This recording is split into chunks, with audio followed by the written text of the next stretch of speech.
بسم اللہ الحمد للہ والصلاۃ والسلام علی رسول اللہ وعلی آلہ وصحبہ اجمعین اما بعد فاعوذ باللہ من الشیطان الرجیم بسم اللہ الرحمن الرحیم رب اشرح لی صدری ویسر لی امری واحلل عقدۃ من لسانی یفقہوا قولی. السلام علیکم ورحمۃ اللہ وبرکاتہ.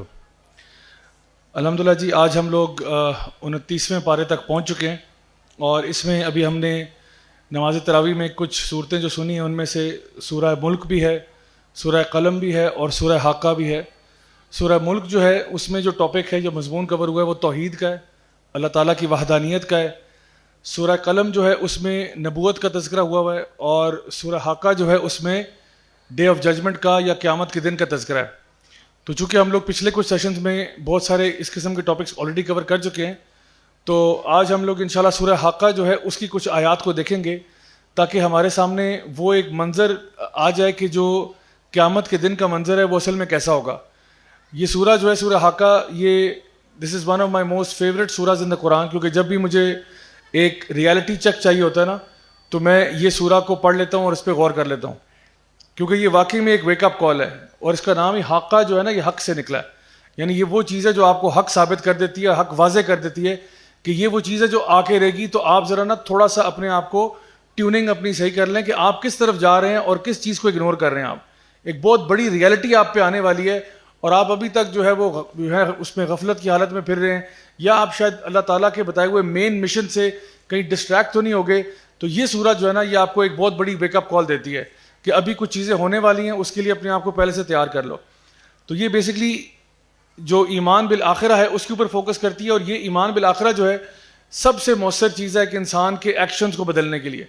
جب آپ رزلٹ اورینٹڈ ہوتے ہو نا, آپ کہتے ہو کہ جی میرا حساب ہوگا, تو آٹومیٹکلی انسان رزلٹ جیسے ڈرتے ہوئے نا اپنے ایکشنز کو ٹھیک کر لیتا ہے. تو اگر کوئی انسان چاہتا ہے کہ بھئی میرے ایکشنز جلد از جلد ٹھیک ہوں, میری عادتیں جلد از جلد اچھی ہوں, تو وہ بھی جو ہے اس سورہ کو اچھی طرح اس کا مطالعہ کرے, اس کا ترجمہ تفسیر پڑھے تاکہ اس کو اس قیامت کے دن کا جو ہے اصلیت کے بارے میں آئیڈیا ہو. اللہ سبحانہ تعالیٰ اس سورہ کو سٹارٹ کرتے ہیں with just one word الحاقہ, یعنی یہاں پہ فل سٹاپ ہے. جس طرح سورہ رحمان میں ہم نے پڑھا تھا الرحمن فل سٹاپ, یہاں پہ اللہ تعالیٰ فرماتے ہیں الحاقہ فل سٹاپ, یعنی کہ وہ چیز جس نے آ کر ہی رہنا ہے. اور یہ قیامت کے ناموں میں سے ایک نام ہے الحاقہ, جیسے الحاقہ, القاریہ, القیامہ, تو یہ سارے کے سارے آخرت کے یا قیامت کے نام ہیں. اللہ تعالیٰ فرماتے ہیں الحاقہ ملحاقہ, کہ تمہیں کیا معلوم کہ یہ الحاقہ کیا چیز ہے, یعنی کہ کوئی طریقہ ہی نہیں ہے کہ تمہیں معلوم ہو سکتا. یعنی اللہ تعالیٰ جب تک تمہیں بتاتا نا تمہیں کیسے معلوم ہوتا کہ قیامت کے دن پہ کیا ہونے والا ہے. تو یہاں پہ اللہ سبحانہ تعالیٰ نے یہ سوال پوچھتے ہوئے کہا وما ادراک ما الحاقہ, اور تم کیسے جان سکتے کہ یہ الحاقہ کیا چیز ہے. آگے اللہ تعالیٰ فرماتے ہیں آیت نمبر 13 میں, اللہ سبحانہ تعالیٰ یعنی پہلے قوموں کا ذکر ہوا, قوم سمود اور عاد کا, اللہ تعالیٰ آگے اب اس کی آخرت کی ڈسکرپشن بتا رہے ہیں. فَإِذَا نُفِخَ فِي الصُّورِ نَفْخَةٌ وَاحِدَةٌ, کہ پھر اس دن جس دن سور پھونکا جائے گا, نفخۃ واحدہ, ایک ہی جب آواز یا ایک ہی سور پھونکا جائے گا تو کیا ہوگا, یعنی نفخہ کا مطلب ہے کہ اپنے منہ سے بلو کرنا کسی چیز کو, اور جب آپ بلو کریں گے اس کو, یہ ایک ہارن ہوگا یا ایک جسے کہتے ہیں کہ ایک جس طرح ایک ٹرمپٹ کی قسم کی چیز ہوتی ہے وہ ہوگا. سیدنا ابو ہریرہ فرماتے ہیں کہ یہ اس کا سائز اتنا بڑا ہوگا جتنا زمین و آسمان کا سائز ہے. اور نبی کریم صلی اللہ علیہ وسلم کی حدیث ہے کہ آپ نے فرمایا کہ جو ایک اللہ کا فرشتہ ہے جس نے اس سور کو اپنے ہونٹوں سے لگا کے رکھا ہوا ہے, آسمان کی طرف دیکھ رہا ہے اور اس حکم کا انتظار کر رہا ہے کہ جب اللہ کا حکم آئے تو میں اس کو پھونک دوں. اور وہ اس کی یعنی وہ بلنک بھی نہیں کرتا, یہ وہ فرشتہ ہے جو پلک بھی نہیں جھپکتا, اس لیے کیونکہ اس کو ہے کہ اگر میں نے پلک جھپکی تو کہیں وہ آرڈر کی ایگزیکیوشن میں ڈیلے نہ آ جائے, کہیں وہ تاخیر نہ ہو جائے. تو جیسے اللہ تعالیٰ کا حکم آئے گا فوراً وہ سور پھونک دے گا. اور آپ نے فرمایا آج سے 1400 سال پہلے کہ سور جو ہے اس کے ہونٹوں سے لگا ہوا ہے اور وہ اوپر دیکھ رہا ہے اور پلک بھی نہیں جھپکتا, کہ بس اللہ تعالیٰ کے حکم کا منتظر ہے کہ جب وہ حکم آئے گا تو وہ اس کو ایگزیکیوٹ کر دے گا. یہ اسرافیل جو اللہ کے فرشتے ہیں ان کے بارے میں ذکر کیا جاتا ہے, اور ایک ہی بلوئنگ ہوگی جس سے کیا ہوگا, سب کچھ تباہ و برباد ہو جائے گا. یہاں پر علماء کی دو آراء موجود ہیں. ایک رائے یہ ہے کہ جو بلوئنگ آف دا ٹرمپٹ ہے یہ ٹوٹل 2 دفعہ ہوگی, بعض کی رائے یہ کہ 2 دفعہ نہیں 3 دفعہ ہوگی. جو کہتے ہیں 2 دفعہ, وہ کہتے ہیں کہ جی پہلا جو ہے وہ نفخۃ الفزع, یعنی یہ وہ ہے کہ جہاں پہ ہر چیز جو ہے وہ الرٹ ہو جائے گی, الارم ہو جائے گی کہ بھئی سور پھونکا گیا, قیامت آنے والی ہے. دوسری بلوئنگ جو ہے اس میں سب کچھ تباہ ہو جائے گا, جو کچھ بھی ہے وہ تباہ و برباد ہو جائے گا. اور تیسری بلوئنگ میں ریزریکشن ہوگی, یہ اوپینین ہے یعنی جمہور علماء کا کہ جو 3 بلوئنگز ہیں، پہلی والی میں ہر بندہ الرٹ ہو جائے گا، دوسری والی میں سب مر جائیں گے، اور تیسری والی میں اٹھا دیے جائیں گے. اچھا، جو لوگ 2 کے بارے میں کہتے ہیں وہ کہتے ہیں پہلی والی میں ہی ڈر بھی جائیں گے اور مر بھی جائیں گے، یعنی پہلے مہینے میں جب سور پھونکا جائے گا لوگ لرز جائیں گے اور ادھر ہی ود ان فیو منٹس یا سیکنڈ لوگ مر جانا شروع ہو جائیں گے، اور جو دوسری دفعہ بلو ہوگا اس میں ریزریکٹ ہو جائیں گے. ادھر وے بات یہ کہ یعنی سور جب پھونکا جائے گا تو سب کو پتہ لگ جائے گا کہ جی قیامت کا دن آ گیا، اور یہ کوئی بتا کے نہیں آئے گا، یہ بہت اچانک سے ہوگا، بہت اچانک سے ہوگا. اس کے میں کچھ نشانیاں آپ کو بتاتا ہوں کہ کتنے اچانک سے ہوگا. اللہ تعالیٰ فرماتے ہیں وَحُمِلَتِ الْأَرْضُ وَالْجِبَالُ فَدُكَّتَا دَكَّةً وَاحِدَةً، تو پھر کیا ہوگا، زمین و آسمان کو اٹھایا جائے گا اور آپس میں ٹکرا دیا جائے گا. دَكَّةً وَاحِدَةً، ایک تباہی ہوگی، سنگل ٹکراؤ میں سب کچھ تباہ ہو جائے گا. یعنی زمین کو بھی اٹھا لیا جائے گا، پہاڑوں کو بھی اٹھا لیا جائے گا، دونوں کو آپس میں ٹکرایا جائے گا اور سب کچھ ریزہ ریزہ ہو جائے گا. اور یہ ایک ہی اسمیش ہوگی جو کافی ہوگی سب چیزوں کو لیول کرنے کے لیے. اور یہ اللہ تعالیٰ نا بہت پاورفل لینگویج ہے کہ فَدُكَّتَا دَكَّةً وَاحِدَةً، یعنی بہت زور سے ان کو ٹکرایا جائے گا اور ان چیزوں کو تباہ کر دیا جائے گا. فَيَوْمَئِذٍ وَقَعَتِ الْوَاقِعَةُ، اور پھر یہ وہ دن ہوگا جس دن الواقعہ، یہ بھی قیامت کا نام ہے، الواقعہ واقع ہو جائے گی، یعنی قیامت کا دن آ جائے گا. یعنی سور پھونکا گیا، پہاڑوں کو پیس دیا گیا، اور اللہ تعالیٰ فرماتے ہیں یہ پھر وہ دن ہوگا جس دن الواقعہ جو ہے وہ آ جائے گی. اور اس کی مزید تفصیلات کے لیے پوری سورہ واقعہ پڑھ لیں آپ، تو آپ کو وہاں سے بھی وہی قیامت کی نشانیاں اور سائنس کے بارے میں آئیڈیا ہو جائے گا کہ وہ الواقعہ کیا چیز ہے. وَانشَقَّتِ السَّمَاءُ فَهِيَ يَوْمَئِذٍ وَاهِيَةٌ، اور پھر آسمان کو شق کر دیا جائے گا، توڑ دیا جائے گا. فَهِيَ يَوْمَئِذٍ وَاهِيَةٌ، اس دن وہ واہیہ ہوگا. واہیہ کا مطلب ہے بہت نازک ہوگا، یعنی آسمان کو 2 ٹکڑے کر دیا جائے گا، اور واہیہ سمجھیں کہ جیسے ٹیشو پیپر نہیں ہوتا اس طرح ہو جائے گا آسمان، یعنی بالکل نازک سا ہو جائے گا. ابھی تو آسمان اللہ تعالیٰ نے سورہ نبأ میں فرمایا کہ سبعاً شدادا، تمہارے اوپر 7 شدید یعنی لیئرز ہیں، لیکن اس دن وہ شدید نہیں ہوں گی، اس دن وہ ٹیشو پیپر کی طرح ہوں گی اور ان کو چیر دیا جائے گا. تو یہ جو فرسٹ بلوئنگ ہے اس کے میں کچھ ایونٹس آپ کے سامنے 1 by 1 مینشن کرتا ہوں کہ جب پہلی دفعہ سور پھونکا جائے گا تو کیا ہوگا. پہاڑ، زمین، سمندر، آسمان، حتیٰ کہ ستارے بھی ٹوٹ جائیں گے. یعنی یہ جو مین باڈیز ہیں جن کو ہم سمجھتے ہیں کہ یہ تو بڑی فرم ہے اپنی جگہوں پہ، یہ ساری جو فرم باڈیز ہیں یہ ساری کی ساری ٹوٹنا اور تباہ ہونا شروع ہو جائیں گی. آسمان بھی پھٹ جائے گا، زمین بھی تباہ ہو جائے گی، پہاڑ بھی ریزہ ریزہ ہو جائیں گے، حتیٰ کہ سمندر بھی اوور فلو کر جائیں گے، سمندروں میں آگ بھڑک جائے گی، اور اس کے ساتھ ساتھ ستارے گرنا شروع ہو جائیں گے، ستارے ٹوٹنا شروع ہو جائیں گے. اور آپ دیکھیں کہ آسمان جب پھٹے گا تو آپ کو نظر آئے گا کہ جیسے یعنی آسمان پھٹنے سے مراد ایک یہ ہے کہ دیکھیں ہمارے اوپر اس وقت نا ٹیکنیکلی کوئی آسمان ہے نہیں. اگر آپ اس کے بارے میں سوچیں، ہمارے اوپر لیئرز ہیں، یہ بیسکلی ایٹماسفیئرک لیئرز ہیں. تو اگر ان کے بیچ میں سوراخ ہو جائے نا بہت بڑا، تو بیسکلی آپ کو اصل آسمان اس کے پیچھے نظر آئے گا. وہ آسمان کیا ہے؟ وہ اسپیس ہے. Space is black, space is black. ابھی تو آپ کو صبح کے ٹائم بلو اسکائی نظر آ رہا ہے، کبھی وہ شام کے ٹائم پنک ہیوز نظر آ رہے ہیں، کبھی اورنج ہیوز ہیں. یہ ایک ایلوژن ہے. اصل چیز کیا ہے؟ پیچھے تو اسپیس ہے. جو لوگ چاند پہ جاتے ہیں اور وہ جو ایٹماسفیئر دیکھتے ہیں، چاند پہ کون سا ایٹماسفیئر؟ کوئی ایٹماسفیئر نہیں ہے. مارس پہ کوئی ایٹماسفیئر نہیں ہے. ان کو تو سیدھا جو اسپیس ہی نظر آ رہا ہوتا ہے. تو یہ جب آسمان پھٹے گا نا تو آپ کو اس کے تھرو، گیپس کے تھرو نظر آنا شروع ہوگا کہ اصل اسپیس پیچھے نظر آ رہا ہے آپ کو. اور ایسا منظر آپ نے کبھی زندگی میں نہیں دیکھا ہوگا کہ بھئی آسمان پھٹا ہوا ہے، ٹیشو پیپر کی طرح آسمان چیرا ہوا ہے، بالکل آسمان بھی ریزہ ریزہ ہوا ہے.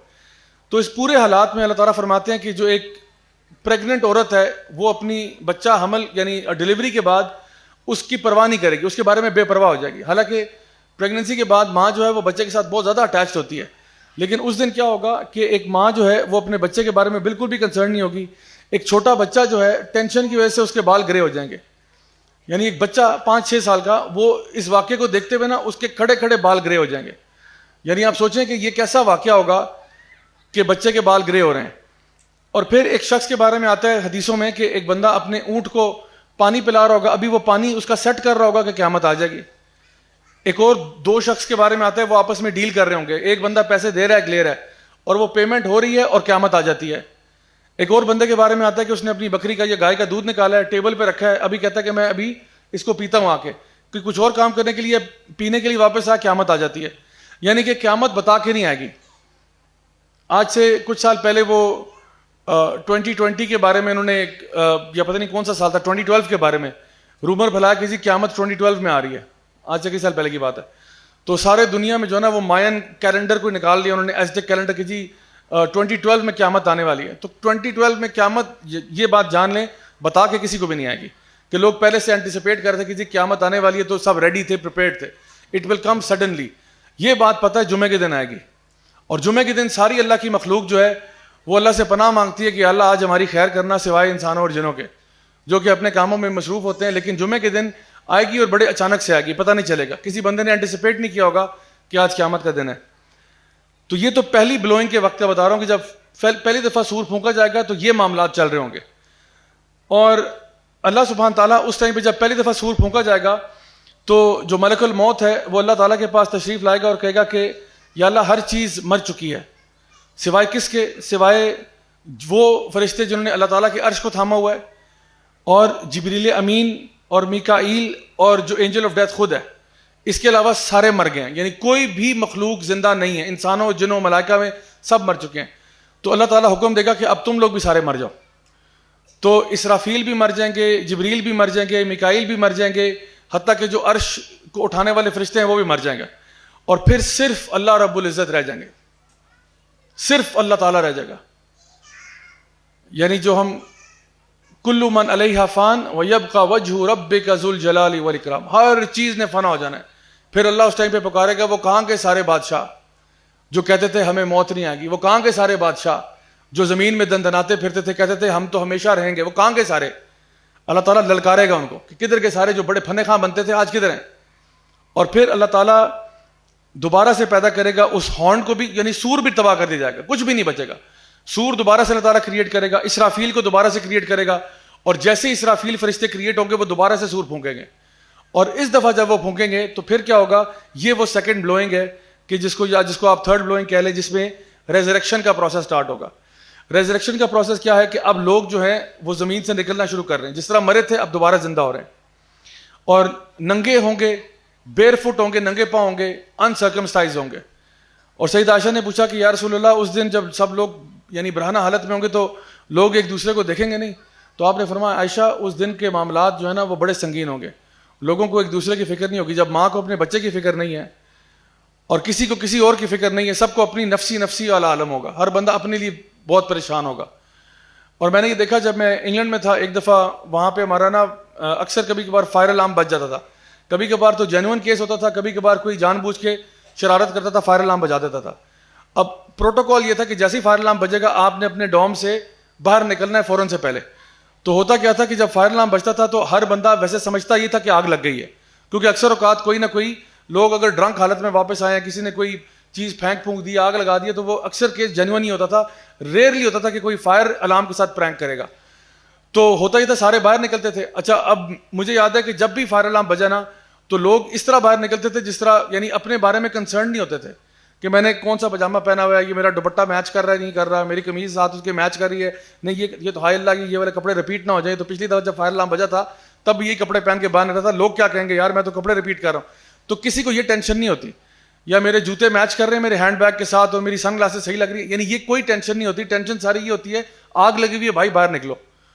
اور لٹرلی لوگ نکر میں بندہ باہر نکل رہا ہے, لٹرلی تولیہ لپیٹ کے باہر نکل رہا ہے. جو باتھ روم میں تھا وہ بیچارہ تولیہ لپیٹ کے آیا تھا, کوئی کسی کے بارے میں کنسرن نہیں. اور سارے بلڈنگ کو دیکھ رہے ہوتے ہیں, ایک دوسرے کو کوئی بھی نہیں دیکھ رہا ہوتا, سارے دیکھ رہے ہوتے ہیں آگ. تو یہ تو دنیا کی آگ کی بات کر رہا ہوں آپ سے, دنیا کی آگ کی بات کر رہا ہوں, وہ بھی شاید کسی ایک فلور پہ لگی ہو, یہاں تو قیامت کے دن کی بات ہو رہی ہے. تو کوئی کسی کے بارے میں کنسرن نہیں ہوگا. سورج جو ہے وہ 1 میل کے فاصلے پہ پہنچ چکا ہوگا, زمین کو فلیٹ کر دیا جائے گا, اور یہ ایک دن قیامت کا جو ہے یہ 50,000 سال کا ہوگا. حتیٰ کہ ایک انسان اپنے فیملی ممبر سے بھی بھاگ رہا ہوگا. یوم یفر المرء من اخیہ و امہ و ابیہ و صاحبتہ و بنیہ. اس دن ایک انسان اپنے بھائی سے بھاگ رہا ہوگا, سگے بھائی سے, کہ آج مجھے اس کا حساب نہ دینا پڑ جائے, میں نے اس کے ساتھ جو بھی زیادتی کی, جو بھی معاملہ کیا, اس کو میں نے انڈیو جسٹیفائی کیا, میں نے اس کو خواہ اس کی جو ہے نا حامی بری, حالانکہ وہ جسٹس پہ بھی نہیں تھا. وہ اپنی ماں سے بھاگ رہا ہوگا, اپنے باپ سے بھاگ رہا ہوگا کہ میں نے ان کی بھی فرما برداری کرتے ہوئے اللہ کو ناراض کیا ہے.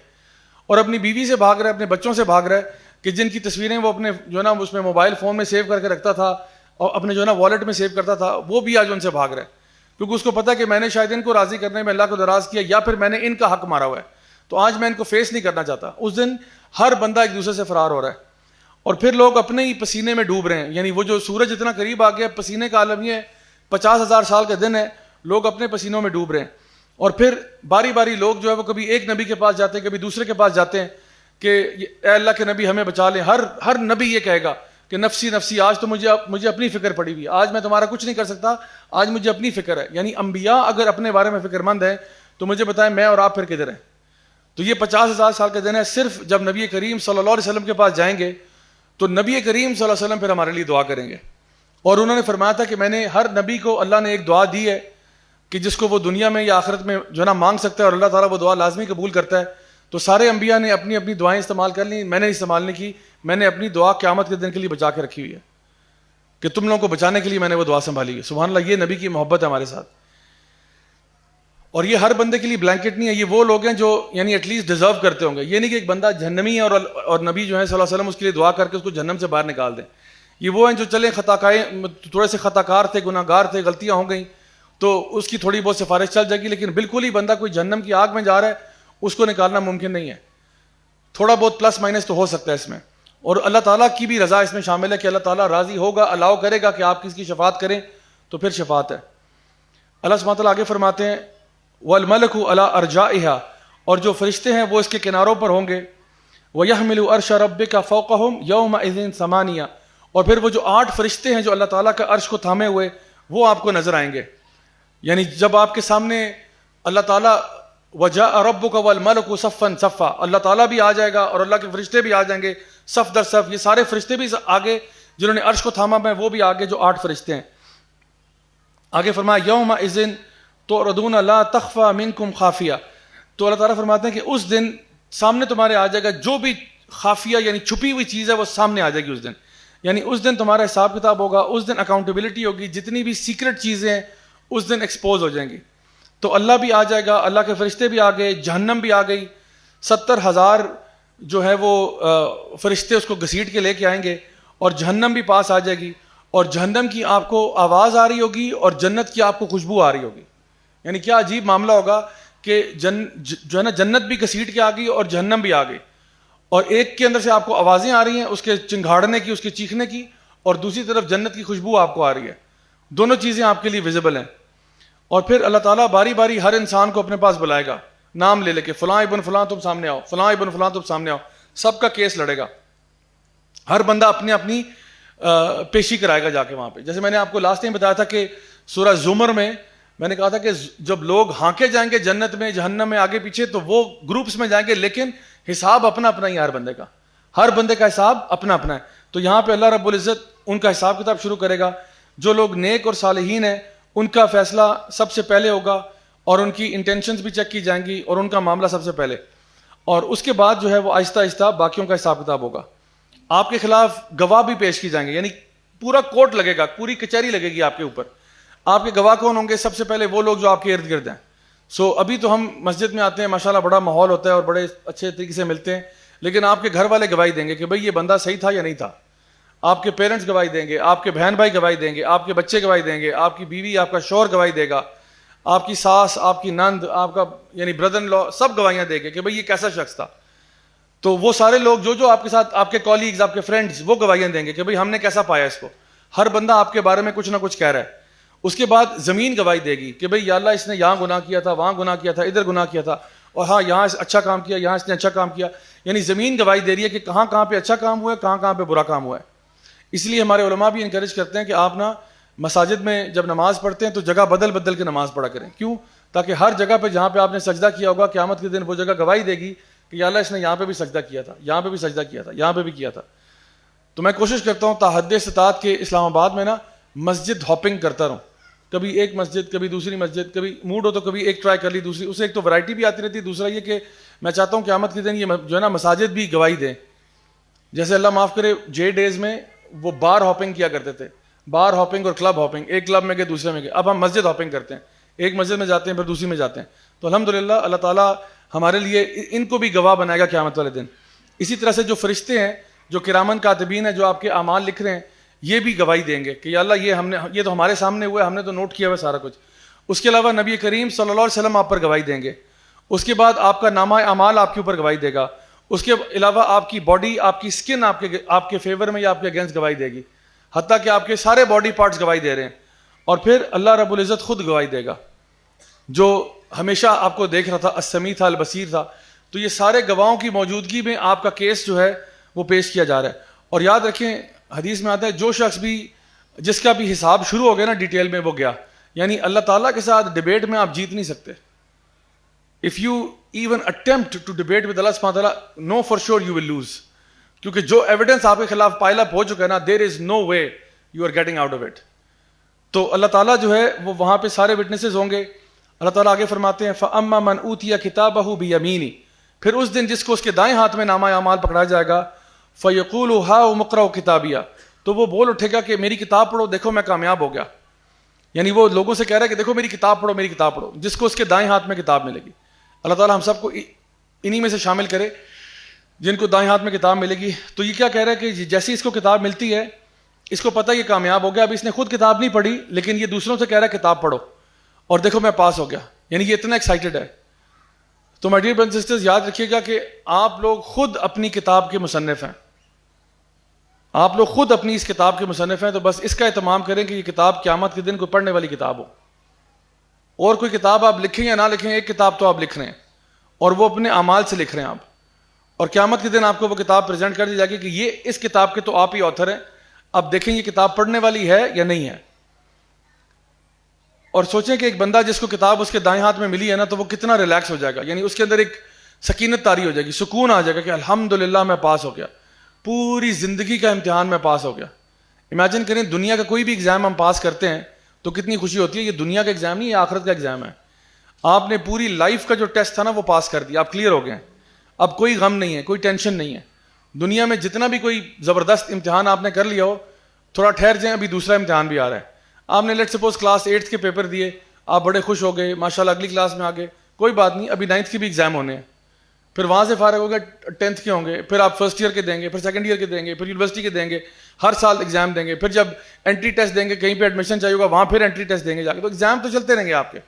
پھر جہاں جہاں پہ بھی آپ جا رہے ہیں, کوئی ایڈوانس کورسز کر رہے ہیں, ادھر بھی ٹیسٹ دے رہے ہیں. تو ٹیسٹوں کا معاملہ تو ختم نہیں ہونے والا. لیکن یہ واحد ٹیسٹ ہے کہ جب آپ کا دنیا میں آپ نے یعنی جو کچھ بھی کیا تھا اس کا رزلٹ آپ کو مل گیا اور اب آپ کمپلیٹلی ریلیکسڈ ہیں, کوئی ٹینشن نہیں. یہ ایسا ہی ہے کہ جس طرح آپ کسی جاب کے لیے سلیکٹ ہو گئے تو کتنی سکون ہوتا ہے. یا کہیں پہ آپ نے ایڈمیشن چاہتے تھے, ہو گیا آپ کا ایڈمیشن, الحمدللہ داخل ہو گیا آپ. تو یہاں پہ آپ کا داخلہ جنت میں کنفرم ہو گیا, جنت میں جانے کا ٹکٹ آپ کا آ گیا. جس طرح کسی بندے کا امریکہ کا نہیں ویزا لگ جاتا, کہتے جی ویزا اپلائی کیا تو آ گیا, جی ویزا آ گیا, ماشاءاللہ, او ہو, یہ تو امریکہ کی بات کر رہا ہوں. یہ تو جنت کا ویزا اپروو ہو گیا آپ کا. جس کو اس کے دائیں ہاتھ میں کتاب ملی ہے اس کا جنت کا ویزا اپروو ہو گیا. سوچیں خوشی کا لیول کیا ہوگا کہ اللہ اکبر. اور جو جنت میں داخل ہو گیا وہ باہر نہیں نکالا جائے گا آئندہ. امریکہ سے شاید آپ کو ڈپورٹ کر دیں آپ کی حرکتوں کی وجہ سے, لیکن جنت سے ڈپورٹیشن کا کوئی سین نہیں ہے, وہاں ہی پکے رہیں گے, خالدین فیہا ابدا.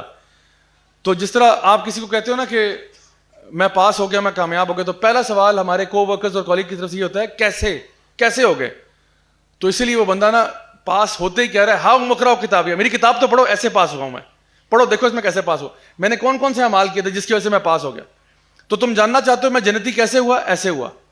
تو وہ اپنی کتاب پہلے ہی بانٹ رہا ہے لوگوں میں کہ میری کتاب پڑھو, مجھے تو پتہ ہے میں نے کیا کیا تھا, تم لوگ پڑھ لو ذرا, دیکھ لو شاید تمہیں فائدہ ہو جائے. انی ظننت انی ملاق حسابیہ. اور وہ کہتا ہے کہ یقیناً میں نے یہ جو اللہ تعالیٰ سے ملاقات ہے جس میں میرا حساب کتاب ہونا تھا اس کے لیے میں تیار تھا, مجھے یقین تھا کہ یہ ہوگا. تو اب دیکھیں یہ بندہ یہ بتا رہا ہے کہ مجھے پہلے سے پتا تھا کہ یہ دن آئے گا, میں کسی ڈیلوژن میں نہیں تھا, میں کسی کنفیوژن میں نہیں تھا, مجھے پتا تھا یہ دن آنا ہے, اس لیے مجھے آج کتاب رائٹ ہینڈ میں ملی ہے.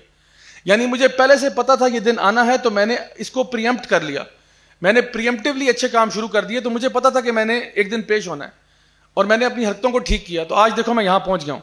تو وہ اپنی آخرت کے لیے انویسٹمنٹس کر رہا تھا, وہ اپنا پورٹ فولیو ڈائیورسیفائی کر رہا تھا کہ میں نے ادھر بھی انویسٹ کیا, ادھر بھی میں نے نیک اعمال بھی کیے, نمازیں بھی پڑھی, صدقہ خیرات بھی کیا, تلاوت قرآن بھی کی, دعوت دین بھی کی, فیملی کے ساتھ بھی بنا کے رکھی, ہر جگہ پہ میں نے انویسٹمنٹ کی, کیونکہ مجھے پتا تھا ایک دن میرا حساب ہونا ہے اور میں اس حساب کتاب کے لیے پہلے سے تیار بیٹھا ہوا تھا. جیسے کہ ایک بندہ ہے نا جس کے اوپر سیکیورٹی کیمرہ لگا ہوتا ہے اور وہ اس کیمرے کی ڈر کی وجہ سے اپنے بیہیویئر کو ذرا ٹھیک رکھتا ہے. اس کو پتا تھا کہ بھئی میرے اوپر فرشتے دیکھ رہے ہیں, اللہ گواہ ہے, زمین گواہ ہے, تو میں پھر کیوں الٹے کام کروں, میں نے تو اسی ٹریک پہ چلنا ہے جو میرا ٹریک ہے. فَهُوَ فِي عِيشَةٍ رَاضِيَةٍ. تو پھر اس کے لیے ایک بڑی ہی زبردست زندگی ہوگی. عیشہ لائف کو کہتے ہیں, راضیہ جس میں وہ راضی ہوگا. آپ دیکھیں اور اللہ تعالیٰ کچھ بھی نہ کہے نا تو یہی کافی ہے کہ اللہ تعالیٰ کہہ رہے ہیں کہ ایسی زندگی ہوگی جس میں وہ راضی ہوگا. اب سوچ لیں جو بھی چیز آپ کو راضی کرنے والی ہے آپ کو مل جائے گی انشاءاللہ جنت میں. جس چیز سے بھی آپ راضی ہوتے ہیں اللہ تعالیٰ آپ کو راضی کر دے گا. تو اللہ تعالیٰ جب یہ کہہ رہا ہے کہ فہو فی عیشۃ راضیہ تو اللہ کی بات کو پھر ہلکا لیں یا سیریسلی لیں؟ کہ اللہ کہہ رہا ہے کہ جس کو دائیں ہاتھ میں ملے گی فہو فی عیشۃ راضیہ وہ پھر ایسی عیاشی والی زندگی گزارے گا, راضی ہو جائے گا, خوش ہو جائے گا, کوئی ٹینشن نہیں ہوگی اس کو. تو کتنی بڑی بات ہے. نبی کریم صلی اللہ علیہ وسلم کی ایک حدیث ہے صحیح مسلم کی, آپ نے فرمایا کہ ایک شخص جو کہ دنیا میں سب سے بدترین حالات میں رہا ہوگا اس کو جب جنت میں صرف ایک ڈبکی لگائی جائے گی نا, دنیا میں سب سے بدترین حالات میں رہا ہے, کوئی خوشی نہیں دیکھی اس نے, جنت میں ایک ڈبکی لگائی جائے گی نا اس کو, بس ایسے جس طرح چائے میں بسکٹ ڈبوتے ہیں نا ایسے ڈبو کے باہر نکالا اس کو, جنت میں صرف ڈپ ہوا ہے. اور یہ ورسٹ پرسن تھا ان دس ورلڈ, یعنی سمجھیں کہ شاید مینٹلی ریٹارڈڈ تھا, غریب تھا, لوگ اس کو پتھر مارتے تھے, شکل صورت جسم پہ دانے پڑے ہوئے تھے, لوگ اس کو پتھر مارتے تھے, مذاق اڑاتے تھے, ریڈیکیول کرتے تھے, زخمی کر دیتے تھے, تھا بھی ہوم لیس, زمین پہ سوتا تھا. یعنی ورسٹ کیس سینیریو کسی بندے کا جو ہو سکتا ہے وہ آپ سوچ لیں. اللہ تعالیٰ اس کو جنت میں ڈالے گا بس ایک سیکنڈ کے لیے. اللہ تعالیٰ پوچھے گا کیا تو نے زندگی میں کوئی غم دیکھا؟ کہے گا خدا کی قسم کوئی غم نہیں دیکھا. جنت جو ہے نا اس کے سارے غم بلا دے گی اس کو, کہے گا میں نے تو غم دیکھا ہی نہیں, میری زندگی میں تو عیاشیاں گزری ہیں. اور یہی معاملہ الٹا جو ہے اس بندے کا جس کی بہت بہترین زندگی تھی, بڑا لیوش لائف اسٹائل تھا, اس کو جہنم میں ڈپ کیا جائے گا ایک سیکنڈ کے لیے اور پوچھا جائے گا تو نے زندگی میں کوئی خوشیاں دیکھی ہیں؟ کہے گا خدا کی قسم مجھے کوئی خوشی نصیب ہی نہیں ہوئی کبھی. حالانکہ یہ وہ شخص ہے جس کو سب سے زیادہ خوشیاں نصیب ہوئی ہوں گی, جکوزی میں سوتا ہوگا, یاٹ میں ریلیکس کرتا ہوگا, یعنی آرام سے ملٹی بلین ایئر قسم کا لائف سٹائل ہے. اور یعنی وہ لائف سٹائل ہے, لیکن پھر بھی جو ہے نا وہ جب اسے پوچھا گیا کہ بھئی تجھے کوئی خوشیاں ملی ہیں, کہے گا خدا کی قسم کچھ بھی نہیں ملا مجھے. جہنم کی آگ اس کو نا یہ ساری خوشیاں بلا دیتی ہے. آگے فرماتے ہیں اللہ تعالیٰ فی جنت عالیہ, پھر جنت ملے گی جو عالیہ ہے, جو ریزڈ اپ ہے. یعنی جنت عالیہ سے فائدہ یہ کہ ہم لوگ نا ماؤنٹن ٹاپ ویو انجوائے کرتے ہیں کہ ہم لوگ کسی پہاڑ کے اوپر اور ہمارا سارا کنگڈم ہمیں نظر آ رہا ہو. جیسے عام طور پہ لوگ اپنے ڈرائنگ روم کے اندر نا جو صوفے ہوتے ہیں نا وہ فیس کر رہے ہوتے ہیں کھڑکی کی طرف, تو اس طرح کر کے اگر ہم نے سیٹنگ کی ہوئی تو وہ ونڈو جہاں پہ باہر گارڈن نظر آ رہا ہے اس کو فیس کر رہے ہیں, because you like to see what you own, you like to see your property. تو اسی طرح باہر ورانڈا میں جا کے, باہر ہمارا گارڈن ہے, ورانڈے میں جا کے لوگ بیٹھ جاتے ہیں, اپنی پراپرٹی دیکھ رہے ہوتے ہیں. تو اللہ تعالیٰ فرما رہے ہیں جنت عالیہ, آپ اپنے اس گارڈن میں جو بڑے اونچے لیول پہ, اس اونچے لیول سے آپ اپنا پورا کنگڈم ویو کر رہے ہیں کہ وہ دیکھو وہاں تک بھی میرا کنگڈم جا رہا ہے, ادھر بھی میرا کنگڈم جا رہا ہے, ادھر بھی میرا کنگڈم جا رہا ہے, ہر طرف آپ کو اپنی سلطنت نظر آ رہی ہے. تو وہ اس کو انجوائے کریں گے. قطوفها دانیہ, اور پھر جب وہ انجوائے کر رہے ہیں, اب یہ پکچر کریں ذرا, جنت میں انٹری مل گئی, نامہ اعمال کلیئر ہو گیا, جنت میں داخل ہو گئے, راضی ہو گئے, اب بیٹھے ہوئے اپنے پینٹ ہاؤس اپارٹمنٹ میں. پینٹ ہاؤس اپارٹمنٹ اس لیے کہہ رہا ہوں کیونکہ پینٹ ہاؤس تو نہیں ہے, وہ آپ کا تو گارڈن ہے پورا نا, لیکن پینٹ ہاؤس اپارٹمنٹ لوگ کیوں اتنا مہنگا سیل کرتے ہیں؟ کیونکہ again it's a top view, یعنی بالکل بلڈنگ کے ٹاپ پہ آپ کو ویو چاہیے ہوتا ہے کہ I want to see the whole city, مجھے کوئی میٹروپولیٹن سٹی ہے, I want to be at the top, I want to see ایوری تھنگ. تو آپ اس ہائی گارڈن میں ہیں, آپ اپنا پورا کنگڈم دیکھ رہے ہیں, لش پش گارڈنز دیکھ رہے ہیں, آپ جہاں تک آنکھ جا رہی ہے وہاں تک نظر پہ آپ کو آ رہا ہے. اور پھر وہاں پہ جب آپ ریلیکس کر رہے ہیں تو اللہ تعالیٰ فرماتے ہیں قطوفها دانیہ, اور اوپر سے جھک جھک کے پھل آپ کے پاس آ رہے ہیں, یعنی پھل لٹرلی آپ کے پاس خود جھک کے آ رہے ہیں کہ بھائی کھا لو یار, تھوڑا سا بھوک لگی ہوگی, اور آپ کہتے ہو چلو یار یہ ٹرائی کرتے ہیں, اور جب آپ کھاتے ہو آپ کہتے ہو اللہ اکبر یہ کیا ہے. یعنی those fruits are so amazing کہ ہر بائٹ پہ آپ کے 14 طبق روشن ہو جاتے ہیں. تو یہ اللہ تعالیٰ بتا رہے ان لوگوں کے ساتھ ہوگا. اور جیسا کہ میں کل ذکر کر رہا تھا کہ آپ وہاں پہ بیٹھے ہوئے ریلیکس کر رہے ہیں, آپ کو ویٹرز جو ہیں اللؤلؤ کی طرح, پرلز کی طرح سرو کر رہے ہیں. Sir would you like some more, would you like some more, sir آپ کا گلاس آدھا خالی ہو گیا سر, بھر دیتے ہیں اس کو, ٹاپ اپ کر رہے ہیں بار بار. کوئی پرندہ اڑتا ہوا جا رہا ہے, آپ کہہ رہے ہو یار کاش یہ میری پلیٹ میں ہوتا, فوراً آ جاتا ہے پلیٹ میں. یعنی ہر چیز آپ کے لیے اویلیبل ہے. So you are enjoying this very extravagant lifestyle. اللہ تعالیٰ آگے فرماتے ہیں کلوا واشربوا ہنیئا بما اسلفتم فی الایام الخالیہ, کہ اب کھاؤ پیو اور یعنی فل سیٹسفیکشن کے ساتھ, یہ اس چیز کے صلے میں جو تمہارے پہلے دن گزر چکے ہیں. یعنی اب اس کو کہا جا رہا ہے اب کھاؤ پیو عیش کرو, اب ریلیکس کرو, have a good time, have a nice day, have a nice life. یہ اس چیز کا صلہ ہے جو تم نے پہلے دن گزارے تھے, ان کا بدلہ تمہیں دیا جا رہا ہے کہ تم اچھے طریقے سے تم نے لائف گزاری, تو آج تمہارے لیے عیاشیاں ہیں. اور حسن البصری رحمہ اللہ فرماتے ہیں ایک شخص کے بارے میں جو جب جنت میں داخل ہوگا, بائی دا وے حدیث میں آتا ہے کہ آپ کو اپنا جو جنت کا ایڈریس ہے نا وہ دنیا کے ایڈریس سے زیادہ اچھی طرح پتہ ہوگا. یعنی آپ کو جنت میں جا کے گوگل میپس آن کرنے کی ضرورت پیش نہیں آئے گی کہ یار یہ کہاں ہے میرا گھر, یہ میپ پہ تو نظر نہیں آ رہا, یہ کون سا والا جگہ بن رہی ہے. تو کوئی ساتھ بندہ گزرا کہ جی آپ ایسے کریں, یہاں سے آگے جائیں, تو وہ آگے جو چوک سے لیفٹ ہو جائیں, آگے جو ٹھیلا لگا ہے اسے رائٹ ہو جائیں, اور وہ ساتھ گھر ہے آپ کا. ایسے کوئی نہیں آپ کو بتائے گا, آپ کو آلریڈی پتا ہوگا کہ میرا گھر کہاں ہے. You don't need any maps, وہ گھر کا ایڈریس آپ کو یہاں کے ایڈریس سے زیادہ اچھی طرح پتا ہوگا.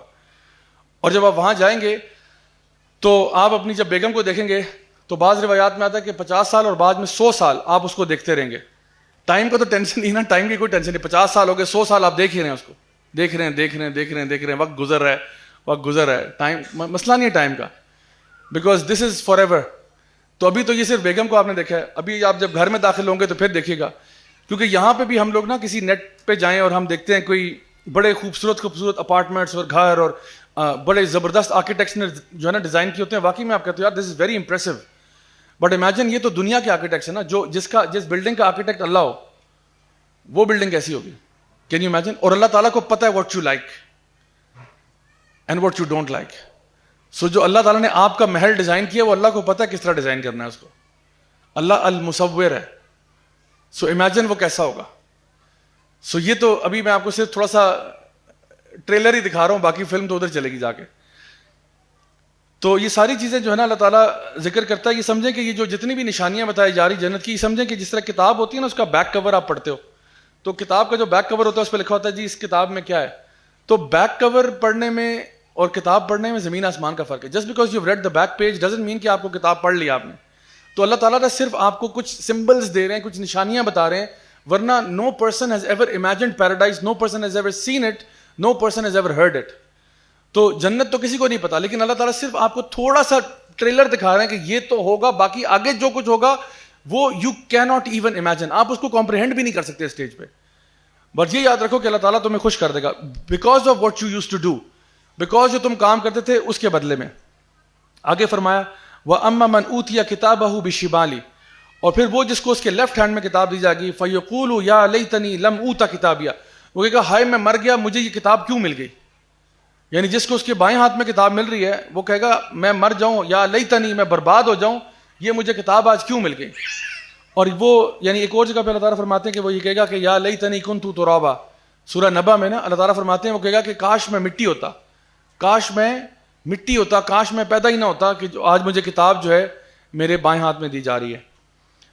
ولم ادری ما حسابیہ, اور میں اب یہ دیکھیں ریزن بتا رہا ہے کہ وہ کیسے جہنم میں جا رہا ہے. وہ کہتا ہے مجھے لگتا تھا کہ میرا حساب کتاب نہیں ہوگا, میں سمجھتا تھا, میں یہ گمان کرتا تھا کہ میرا حساب کتاب نہیں ہوگا. یہ نہیں کہہ رہا کہ میں آخرت پر یقین نہیں رکھتا تھا, آخرت پر یقین رکھتا تھا, لیکن میرا گمان یہ تھا کہ باقی سب کا شاید حساب ہو جائے, میرا حساب نہیں ہوگا. ولم ادری ما حسابیہ, اور یہ وہ اب بتا رہا ہے کہ میں اپنی اکاؤنٹیبلٹی کے بارے میں کانشیس نہیں تھا. میں کام کرتا گیا دنیا میں, وہ کہتے ہیں نا ہوا کے رخ چلتا گیا, آوارہ بادل تھا, کٹی پتنگ تھا, جدھر ہوا لے گئی میں چلتا رہا, مجھے احساس ہی نہیں ہوا کہ بھئی میرا بھی حساب کتاب ہونا ہے, حالانکہ پتہ مجھے سارا تھا. ولم ادری ما حسابیہ یا لیتہا کانت القاضیہ, اور کاش کہ یہ میرا اختتام ہو جائے, یعنی کاش کہ میری موت میرا اینڈ ہوتا, یعنی موت کے بعد میں دوبارہ اٹھایا نہ جاتا, کاش کہ میں یوں ہی مر جاتا. اب یہ دعا کر رہا ہے. دیکھیں عام طور پہ کوئی بندہ بھی نا موت کی دعا نہیں کرتا, ہر بندہ سیلف پریزرویشن کی بات کرتا ہے, اپنے آپ کو بچاتا ہے. لیکن یہ شخص جو ہے کہہ رہا ہے کہ کاش کہ میری زندگی جو ہے وہ ختم ہو جاتی, کاش جب میں مرا تھا بس وہ مر ہی جاتا, اس کے بعد دوبارہ میں اٹھتا ہی نہ. ما اغنی عنی مالیہ, اور کاش کہ یہ جو میرا جو مال ہے اس نے یقیناً مجھے کوئی فائدہ نہیں پہنچایا, میرا جو مال ہے اس نے کوئی فائدہ نہیں پہنچایا. لوگ پیسہ کیوں اکٹھا کرتے ہیں, کہتے ہیں کہ we're saving up for a rainy day. تو guess what, it's raining right now. جب آپ ادھر پہنچے نا, اب تو بارش ہو رہی ہے ادھر, بارش in the sense کہ now you need that money but that money is not going to benefit you. آپ نے جو بھی سیو, وہ کہتا ہے کہ ما اغنی عنی مالیہ, میرے مال نے مجھے کوئی فائدہ نہیں دیا, شاید I cannot buy my way out of anything right now. ٹھیک ہے, اب میرا مال جو تھا وہ کاش میں نے اس ٹائم پہ خرچ کر دیا ہوتا, کوئی خیر کے کاموں میں لگا دیا ہوتا, اب میرا مال مجھے کیا ہیلپ کرے گا. سو اس دن جو ہے جب انسان جب فوت بھی ہوتا ہے تو اس کی کفن کی جیبیں تو نہیں ہوتی کہ وہ اتنا ساتھ مال لے کے جا رہا ہے, جو آپ نے چھوڑ دیا وہ چھوڑ دیا, آپ نے ختم ہوگی بات. جو استعمال کیا تھا وہی مال تھا which you used up, right, جو آپ نے استعمال کر لیا that was your wealth, جو آپ نے استعمال کر لیا. جو استعمال نہیں کیا وہ آپ کا تھا ہی نہیں کبھی. تو کہہ رہے آج میرے مال نے بھی میری مدد نہیں کی. ہلک عنی سلطانیہ, اور میری سلطانی چلی گئی میرے سے, میری چودراہٹ چلی گئی. یہ کیسے ہو گیا؟ میری چودراہٹ نے بھی کوئی مدد نہیں کی, میرا جو پھنے خاں بنا تھا اس نے بھی میری مدد نہیں کی. مطلب میں جو کچھ بھی تھا, میری power, position, prestige, wealth, none of that helped me today. تو یہ آپ سوچیں کہ اس بندے کے بارے میں ذکر کیا جا رہا ہے کہ جس کو بائیں ہاتھ میں نامہ اعمال ملا ہے, وہ اپنے اب پاسٹ کے بارے میں سوچ رہا ہے اور اب اس پہ ریگریٹ ہو رہا ہے, اس کو حسرت سے دیکھ رہا ہے اس چیز کو کہ آج تو میں کوئی بھی نہیں ہوں. حالک عنی سلطانیہ, میری سلطانی چلی گئی ساری, یعنی آج میں کچھ بھی نہیں ہوں. I am a nobody today. نہ میرے پاس مال ہے, نہ میری چودراہٹ ہے, نہ میرا ٹائٹل ہے, نہ میری پوزیشن ہے, میں کچھ بھی نہیں ہوں آج, اور آج میں جہنم میں جا رہا ہوں. یعنی امیجن دا ہائیسٹ رینک کسی بندے کا دنیا میں ہونا, پریزیڈنٹ ہو, پرائم منسٹر ہو, فلان ٹمکا ہو, وہ اس دن کہے گا میرے پاس کچھ بھی نہیں, میں تو نو بڈی ہوں آج, میرا title is not benefiting me, my wealth is not benefiting me at all. آگے اللہ تعالیٰ فرماتے ہیں خذوہ فغلوا. اب یہ اللہ اکبر, یہ بڑی سخت آیات ہے. اللہ تعالیٰ کہتے ہیں پکڑ لو اس کو, زنجیروں میں باندھ دو. اب یہ بھی سوچ ہی رہا تھا نا کہ حلق عنی سلطانی ہے یہ, اللہ تعالیٰ کہتے ہیں اب یہ سوچ ہی رہا, اللہ تعالیٰ کہتے ہیں خذوہ فغلوا, اس کو پکڑو, جکڑ لو اس کو, اور اس کو زنجیروں میں باندھ دو. اس سے پہلے کہ یہ کچھ اور بات کہے, دیٹس اٹ. اللہ تعالیٰ کہہ رہے ہیں اس کو پکڑ لو. ابھی اس سے پہلے کہ کچھ اور بولے اس کو پکڑ لو. اب یہ اللہ تعالیٰ ایک دم سے ڈائریکٹلی کمانڈ کس کو بول رہے ہیں؟ فرشتوں کو, کہ جو بھی ہے سیز ہم اینڈ ٹائی ہم اپ. پھر کیا ہوگا؟ ثم الجحیم صلو, اور اس کو جہنم میں جلانا شروع کرو. روسٹ ہم ان ہیل فائر, پھینکو اس کو جہنم میں اور جلاؤ, اس کو روسٹ کرو. اور آگے فرمایا ثم فی سلسلۃ ذرعها 70 ذراعا فاسلکوا. یہاں طرف ہمارے کہ پھر اس کو ایسی زنجیر میں لپیٹو جو کہ 70 کیوبٹس اس کی لینتھ ہے, اور اس سے اس کو باندھ دو, اس کو یعنی اس میں اس کو پرو دو. یعنی بعض علماء نے بتایا اس میں, جیسا کہ سفیان ثوری کہتے ہیں کہ اس میں زنجیروں کو باندھ کے پرویا جائے گا, جس طرح ایک ہار میں موتی پروئے جاتے ہیں نا, تو ان لوگوں کو زنجیروں میں باندھ کے پرو دیا جائے گا. تو یہاں پہ کہا جا رہا ہے کہ ایک ایسی زنجیر جو کہ 70 کیوبٹ یا 70 یارڈز اس کی لینتھ ہے. 70 سے مراد بعض علماء نے کہا کہ کوئی بڑا نمبر ہو سکتا ہے, 70 ایک میٹافر بھی ہو سکتا ہے کہ بہت بڑی چین ہے جس میں اس کو لپیٹو اور پرو دو اس کو. امیجن کتنا ٹائٹلی سو کیا گیا. اور یہاں پہ ایک چیز بڑی امپورٹنٹ یہ بھی ہے کہ جو لینگویج ہے نا, دس از ویری امپورٹنٹ. یہاں پہ کہا جا رہا ہے ثم الجحیم صلو, یعنی اللہ تعالیٰ پہلے ذکر کر رہے ہیں انسٹرومنٹ کا, اور پھر کہہ رہے ہیں اس کے ساتھ یہ کرنا ہے, پھر اس انسٹرومنٹ کے ساتھ یہ کرنا ہے. مثال کے طور پہ جب کوئی بندہ ڈینٹسٹ کے آفس جاتا ہے نا, چھوٹے بچوں کی بات کر رہا ہوں, بڑے تو ماشاءاللہ سمجھدار ہوتے ہیں, جب چھوٹا بچہ کسی ڈینٹسٹ کے آفس جاتا ہے تو ڈینٹسٹ ٹرے لے کے آتا ہے, اس کے سامنے عام طور پہ دکھانی نہیں چاہیے بچوں کو, جیسے قربانی کے جانور کو چھرا نہیں دکھانا چاہیے. تو اگر ڈینٹسٹ جو ہے وہ سامنے ہی بچے کے ٹرے لے کے آ کے رکھ دیتا ہے, بچے کو ٹرے نظر آ رہی ہے, اس میں مختلف قسم کے بلیڈ بھی پڑے ہوئے ہیں, اس میں ایک ڈرل مشین بھی پڑی ہوئی ہے, اس میں ایک وہ ہک ٹائپ ڈیوائس بھی پڑی ہوئی ہے, اس میں اور بھی چیزیں پڑی ہیں. تو بچہ جو ہے نا پہلی ٹینشن میں ہوتا ہے کہ پتہ نہیں اس کے ساتھ کیا ہوگا, کہ ہونا جو بھی ہے وہ میرے منہ میں ہی ہونا ہے, لیکن پتہ نہیں اس کے ساتھ کیا کرے گا میرے ساتھ. تو اسی طرح سے جو لوگ ٹارچر ہو رہے ہوتے ہیں نا, جو لوگ ٹارچر ہو رہے ہوتے ہیں ان کو بھی نا پہلے باندھا ہوتا ہے اور ان کے سامنے ساری چیزیں رکھ دیتے ہیں. اچھا, یہ آدھی سے زیادہ ٹینشن تو یہ ہوتی ہے کہ دیکھو یہ پلاس بھی پڑا ہوا ہے, یہ پیچکس بھی پڑا ہوا ہے, یہ مطلب یہ انسٹرومنٹ, یہ کوئی گاڑی کو ریپیئر تو نہیں کر رہے, میرے اوپر کام ہوگا جو بھی ہوگا. چھری پڑی ہوئی ہے, بلیڈ پڑا ہوا ہے, ٹوکا پڑا ہوا ہے. اب بندہ دیکھ رہا ہے کہ بھئی یہ میرے ساتھ کیا ہونے لگا ہے. تو اللہ سبحانہ تعالیٰ یہاں پہ کہہ رہے ہیں ثم الجحیم, کیونکہ جہیم دکھائی گئی نا ان کو, جہیم یعنی جہنم نظر آ رہی ہے. اللہ ہمارے یہ جو جہنم ہے صلو روسٹ ہم ان دس, یعنی اس انسٹرومنٹ کو اس کو روسٹ کرو. اور یہ جو چینیں نظر آ رہی ہیں جو 70 فٹ والی, ان کے ساتھ کیا کرو, اس کو پرو دو, اس کے اوپر باندھ بھی دو اس کو, اور اس کے اندر سے گھسیڑ دو اس کو, یعنی پرو کے رکھ دو اس بندے کو اس کے ساتھ.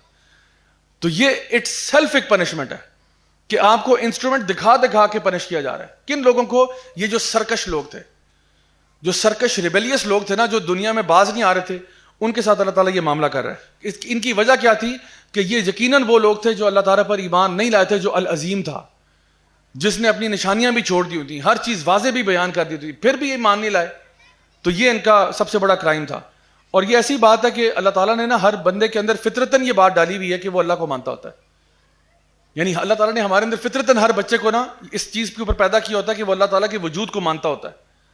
حدیث میں آتا ہے پیدا تو ہر بچہ فطرت پہ ہوتا ہے, پھر اس کے ماں باپ اس کو یہودی نصرانی یا ماجوسی بنا دیتے ہیں, لیکن ڈیپ ڈاؤن ان سائڈ ہمیں پتا ہوتا ہے, ڈیپ ڈاؤن ان سائڈ ہمیں پتا ہوتا ہے کوئی تو ہے جو نظام اصلی چلا رہا ہے, لیکن ہم نے اس کو انویسٹیگیٹ نہیں کیا, اپنی دنیا میں لگے رہے, تو پھر ان کے ساتھ آج یہ پنشمنٹ کا معاملہ ہے.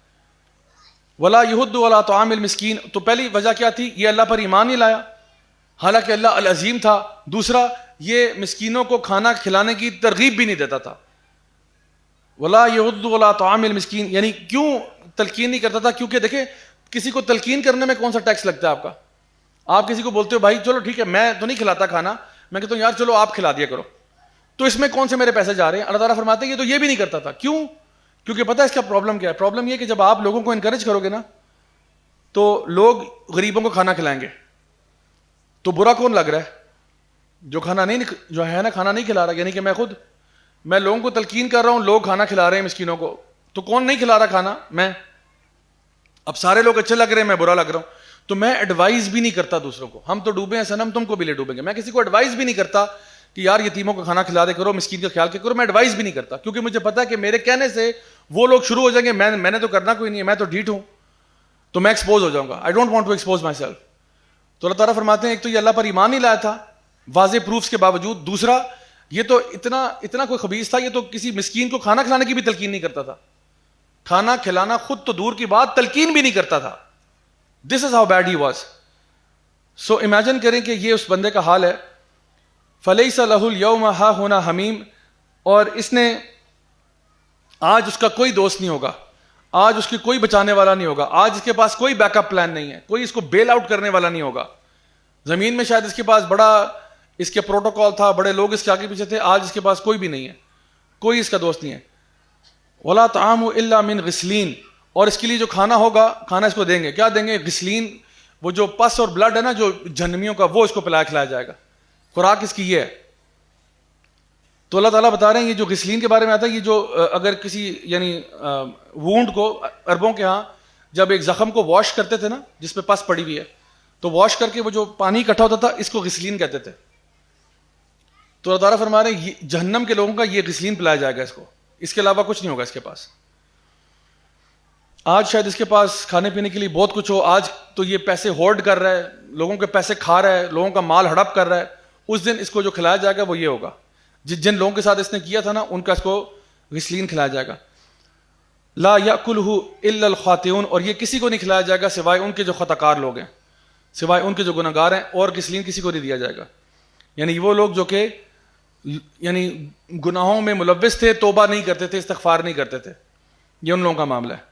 اور آخر میں بالکل اللہ تعالیٰ جب سورہ کنکلوڈ ہوتی ہے تو اللہ تعالیٰ فرماتے ہیں کنکلوژن یہ ہے کہ پھر تم کیا کرو, فسبح بسم ربک العظیم, تو پھر تم اللہ تعالیٰ کے نام کو گلوریفائی کرو, دا موسٹ ہائی. تو قرآن مجید میں نا جب بھی اس طرح کی آیات آتی ہیں فسبح بسم ربک العظیم, تو آپ کو کہنا چاہیے سبحان ربی العظیم, سبحان ربی العظیم, سبحان ربی العظیم. تو اللہ تعالیٰ کہہ رہا ہے کہ پھر تم کیا کرو, چپ کر کے اللہ تعالیٰ کی تسبیح بیان کرو, اور اس گناہ گار کے رستے پر نہ چلنا. یہ صرف کہنے کی بات نہیں ہے, سبحان رب جو نا ربی العظیم, آپ کہتے ہو اللہ تعالیٰ بہت عظیم ہے, اور جب آپ یہ کہتے ہو اور یہ چیزیں دہراتے ہو تو آٹومیٹکلی آپ کے ایکشنز بھی اس کے ساتھ ساتھ ریفلیکٹ کرنا شروع ہو جاتے ہیں. تو جو لوگ بھی توبہ استغفار کرنے والے ہیں ان کے ساتھ اللہ کا معاملہ اتنا امیزنگ ہے کہ آپ سوچ نہیں سکتے, اور جو لوگ سرکشی اختیار کرتے ہیں ان کے ساتھ پھر بدترین مسئلہ ہے. تو اس لیے یہ رمضان کا مہینہ ہے, خاص طور پر جو دعائیں ہم نے پڑھی ہیں استغفار کی, وہ دعائیں کثرت سے پڑھا کریں, اور اس مہینے میں جس طرح آپ نے استغفار توبہ کی ہے اسی کو جاری رکھیں رمضان کے بعد بھی. انشاءاللہ الرحمن اللہ تعالیٰ ہم سب کے ساتھ ہے. یقیناً اللہ رحمان بھی ہے, رحیم بھی ہے, غفور بھی ہے, غفار بھی ہے. آپ اگر ایک قدم اللہ کی طرف لے کے آتے ہیں اللہ 10 لے کے آتا ہے, آپ چل کے آتے ہیں اللہ دوڑ کے آتا ہے. یہ سارے وعدے اللہ کے ہیں.